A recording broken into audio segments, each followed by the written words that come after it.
अभिनेता सुशांत सिंग राजपूतची आत्महत्या 4 वर्षांनंतर सीबीआयकडून क्लोजर रिपोर्ट सादर. रिया चक्रवर्तीच्या कुटुंबियांना क्लीन चिट. सुशांत सिंगची हत्या होताना नोकरानं मोबाईलमध्ये शूटिंग केलं. सुशांत सिंहच्या मृत्यूवरून नारायण राणेंचा मोठा दावा. वेळ आल्यावर आमच्याकडचे पुरावे पोलिसांना देणार, राणेंचं वक्तव्य. मुख्यमंत्री देवेंद्र फडणवीस नाशिकमध्ये दाखल. सिंहस्थ कुंभमेळ्याच्या पार्श्वभूमीवर आज आढावा बैठकीचं आयोजन. उद्योजकांसोबतही मुख्यमंत्र्यांची बैठक असल्याची माहिती. मुंबईतील रस्त्यांच्या कामात महाघोटाळा. आदित्य ठाकरेंचे मुख्यमंत्री फडणवीसांना पुन्हा पत्र. दोषींवर कडक कारवाई करा, आदित्य ठाकरेंची मागणी. ताराबाईंच्या स्मृतीस्थळाची अवस्था दयनीय, तात्काळ जीर्णोद्धार करा.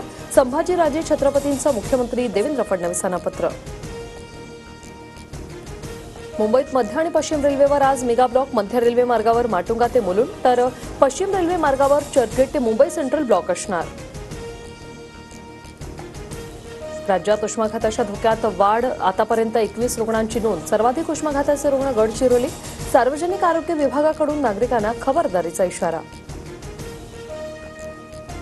मुंबईला पाणीपुरवठा करणाऱ्या सातही धरणातील पाणीसाठा 39%वर. बीएमसीकडून आधीच राज्य सरकारकडे राखीव साठ्याच्या वापरासाठी विनंती.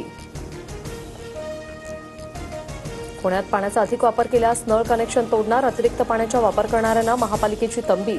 पाण्याचा अपव्यय टाळण्यासाठी महत्त्वपूर्ण निर्णय. विदर्भवासियांसाठी उन्हाळी विशेष रेल्वेगाड्या. उन्हाळी सुट्ट्यांमुळे मुंबई नागपूर, पुणे नागपूरसह इतर मार्गांवर 332 उन्हाळी विशेष गाड्या चालवण्याचा निर्णय.